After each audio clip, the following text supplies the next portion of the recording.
एक पति जो अपने पत्नी के साथ अपने रूम में सोया हुआ होता है। रात के करीब 2 बजते हैं। अचानक से पति चिल्लाते हुए उठता है। वह घर से बाहर निकलता है, अपने गांव की तरफ दौड़ना शुरू कर देता है। उसकी आवाज़ सुनकर गांव वाले कुछ सुनते हैं तो सभी की आंखें जब खुलती है, वहां पर जब पहुंचते हैं तो सभी के पैरों तले की जमीन खिसक जाती है। आखिर ऐसा क्या हुआ था, ये जानने के लिए पूरा वीडियो लास्ट तक जरूर देखें। सो नमस्कार, आदाब, सत श्री अकाल दोस्तों, मैं करण राज, आप देख रहे हैं अनोखी अपराध। ये घटना जो है राजस्थान के बाड़मेर की है। वहीं का रहने वाला राजेश, जिसकी उम्र 30 साल थी, उसकी बहन की शादी होने वाली होती है। उसके घर वाले जो होते हैं कहते हैं, राजेश जो तुम क्यों ना जो अपने जीजा के बहन से तुम शादी कर लो। राजेश जो होता है वह कहता, मैं अभी पढ़ाई कर रहा हूँ, मैं अभी शादी नहीं करना चाहता, मैं अपने पैरों पर खड़ा हो जाऊंगा, उसके बाद मैं शादी करने को तैयार हूँ। जो राजेश के पिता होते हैं वह कहते हैं, बेटा उन्होंने शर्त रखी है कि अगर तुम उनकी बेटी से शादी करोगे तभी तुम्हारी बहन से वह अपने बेटे का जो कि शादी करेंगे। राजेश जो कि था वह असमंजस में पड़ जाता है। वह कुछ देर सोचने के बाद वह तैयार हो जाता है। कहता है, पिताजी अगर वो लोग इस तरह की बातें कर रहे हैं तो मैं तैयार हूँ उनकी बेटी से शादी करने को। राजेश की बात को सुनकर उसके पिता जो होते हैं काफ़ी ज़्यादा खुश होते हैं और वह तुरंत अपने समधी के पास कॉल लगाते हैं और कहते हैं, मेरा बेटा राजेश जो है वो आपकी बेटी से शादी करने को तैयार है। जो राजेश की बहन थी बहुत ही धूमधाम से उसकी शादी हो जाती है। शादी हो जाने के कुछ दिन बीतते हैं। कुछ दिन बीतने के बाद जो राजेश के पिता होते हैं वह कहते हैं, बेटे तुमने कहा था कि तुम अगर तुम्हारी बहन से वह अपनी बेटी का शादी कर देंगे तो तुम शादी करने को तैयार हो जाओगे, तो तुम शादी कर लो। वो लोग मुझ पर दबाव बना रहे हैं कि शादी आपका बेटा जो राजेश है वो कब करेगा। राजेश सुनकर ये बातों को कहता, ठीक है मैं शादी करने को तैयार हूँ, जो 1 महीने बाद मेरा एग्जाम है, एग्जाम होने के बाद मैं शादी कर लूंगा। 1 महीने बीत जाते हैं। राजेश का एग्जाम भी समाप्त हो जाता है। समाप्त हो जाने के बाद राजेश के जो पिता थे वह फिर से राजेश के पास आते हैं और कहते हैं, बेटा अब तो तुम्हारा एग्जाम भी समाप्त हो गया है, अब तो तुम शादी कर लो। राजेश होता है वह कहता, ठीक है पिताजी, अगर आप कहते हो तो मैं शादी करने को तैयार हूँ, जो डेट फिक्स कर दो किस दिन हमें शादी करनी है।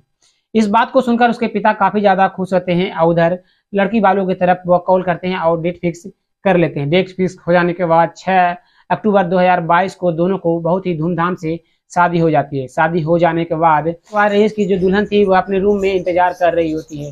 रात के करीब 2-3 बज जाते हैं, लेकिन राजेश जो था वह उस रूम में नहीं जाता है। सुबह के 4 बज जाते हैं। जब वह हल्के कदमों से वह अपनी रूम के पत्नी के पास जाता है तो जब तक उसकी पत्नी जो थी वह सो चुकी थी।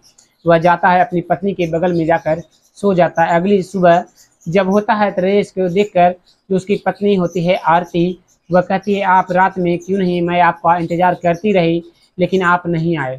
राजेश कहता है कि मैं अपने दोस्तों के साथ व्यस्त था, उसे लगना नहीं चाहिए कि मैं से मेरी शादी हो जाने के बाद मैं बदल चुका हूँ। इस बात को सुनकर वह वहाँ से उठता है और वह नहाने के लिए चला जाता है। फिर जो था वह जिंदगी बहुत ही अच्छे से चलने लगती है। दोनों की बहुत ही खुशहाली भरी जिंदगी चल रही होती है। लेकिन दिन पर दिन जैसे जैसे बीतते जा रहे थे, जो आरती थी जो राजेश की पत्नी थी वह अपने उसके राजेश के माता पिता से लड़ाई झगड़े करना, कुछ न कुछ बात को लेकर लड़ाई झगड़े हर दिन वह करती हुई रहती। दिन प्रतिदिन बीतते हुए जाते। राजेश अब परेशान हो चुका था अपनी पत्नी के बातों से और अपने माता पिता के लड़ाई झगड़े से सुलझाने में वह हमेशा व्यस्त रहा करता था। उसे लगने लगा था कि वह जॉब की तलाश करे या अपने घर का जो मैटर है वह सुलझाते रहे। इस वजह अब समझ में नहीं आ रहा था कि वह करे तो करे क्या। जो उसकी पत्नी थी वह हर दिन अपने जो सास ससुर से लड़ाई झगड़े करती रहती। कुछ न कुछ बात में कभी खाना बनाने का बारी आता तो वह रूम में सोई हुई रहती, लेकिन खाना बनाने वह नहीं जाती। राजेश की जो माता माँ जी थी वह हमेशा खाना बनाया करती। इस चीज़ को देखकर वह राजेश अपनी पत्नी आरती पर काफ़ी ज़्यादा गुस्सा करता कि तुम आखिर मेरे माता पिता को तंग क्यों करती हो, तुम भी साथ में अगर हाथ मेरी माँ का बटा दो तो सदों की खाना जल्द में पक जाएगा। लेकिन आरती जो होती है वह कहती है, मैं तुम्हारे माता पिता के साथ नहीं रहना चाहती, मैं अलग रहना चाहती हूँ।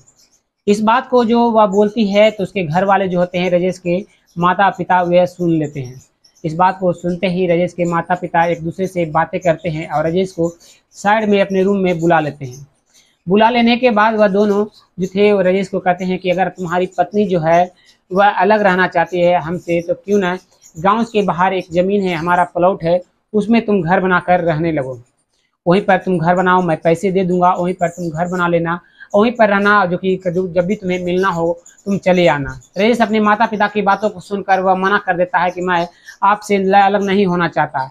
लेकिन उसके माता पिता उसे समझाते हैं कि अगर तुम्हारी पत्नी की खुशी है कि तुम अपने माता पिता से अलग हो जाओ तो वह खुश रहेगी, जो लड़ाई झगड़े से वह दूर हो जाएगी, तो तुम क्यों ना जो कि वहीं पर जाकर घर बना लो। राजेश जो था वह तैयार हो जाता है और वह अपने माता पिता से कुछ पैसे को लेता है और वह घर बनाना गाँव के कुछ दूरी पर ही, जो करीब 1 किलोमीटर की दूरी पर वह घर बनाना शुरू कर देता है। 6 महीने बीत जाते हैं। 6 महीने बीत जाने के बाद घर बनकर तैयार हो जाता है। घर बनकर तैयार होने पर वह दोनों मिलकर वहीं पर शिफ्ट हो जाते हैं। शिफ्ट होकर वह रहने लगते हैं। राजेश जो था वह उसे जॉब लग चुकी थी। जॉब जो कि शहर जाना पड़ रहा होता है। शहर वह हमेशा सुबह के 8 बजे निकलता, शाम के करीब 9-10 बजे तक वह अपने घर पर आया करता।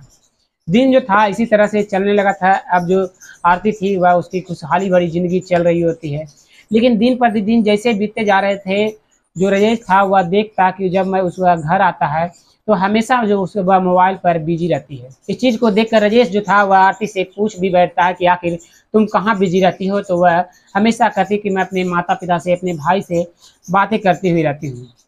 इस बात को सुनकर राजेश जो होता है वह इग्नोर करता हुआ जा रहा था, लेकिन ये जो सिलसिला था वह हर दिन होने लगा था। जब वह घर में भी रात में जब वह अपने रूम में सोया हुआ रहता, जो आरती थी वह वहाँ से मोबाइल को उठाती और सीधे छत पर जाकर वह बात करना शुरू कर देती। घंटों घंटे देर तक आराम से बातें करती हुई रहती और पति जो था वह अपने रूम में सोया हुआ रहता। अब उसे लगने लगा था कि ये अपने माता पिता से बात नहीं कर रही है, जरूर इसका किसी न किसी से अफेयर चल रहा है। एक दिन वह आरती जो थी वह छत के पर रात के करीब 2-2:30 बज रहे होंगे, वह बात कर रही होती है। राजेश अपने रूम से उठता है और जाता है छत पर और उसे मोबाइल छीनकर जब देखता है अवसर से आवाज़ को सुनता है तो वह समझ जाता है कि वह किसी लड़के से बात कर रही है। वह फ़ोन को काट कर वह अपनी पत्नी से लड़ाई झगड़े वहाँ पर कहना शुरू कर देती है। एक दूसरे से बीते बातों में मारपीट भी हो जाती है। आरती जो थी वह माफ़ी मांगना शुरू कर देती है कि मुझसे गलती हो गई, जो मैं नहीं चाहती थी, लेकिन मैं गलत रास्ते पर गलत से चली आई, लेकिन मैं आज दिन के बाद ऐसा नहीं कुछ करूँगी। इतना कहने के बाद राजेश था वह तय मान जाता है। मान जाने के बाद वह अपनी पत्नी को लेकर वह अपने रूम में चला जाता है। शाम के करीब 8 बजे वह वापस लौट कर आता है तो देखता है कि उसकी पत्नी जो है उसके खाना पर बैठकर इंतजार कर रही है कि उसका पति कब आएगा।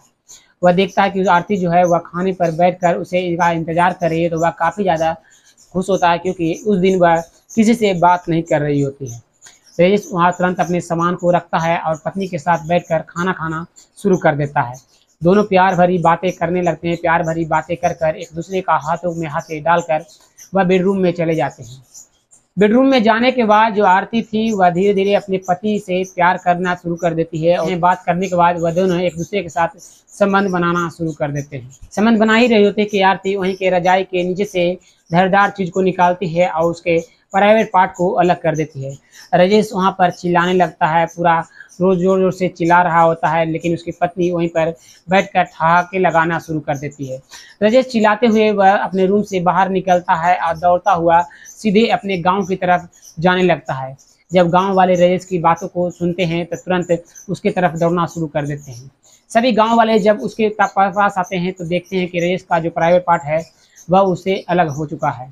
इस चीज़ को देखकर राजेश को तुरंत हॉस्पिटल ले जाया जाता है। हॉस्पिटल में उसका इलाज, क्योंकि शुरुआत ही होती है कि पुलिस वहां पर पहुंच जाती है।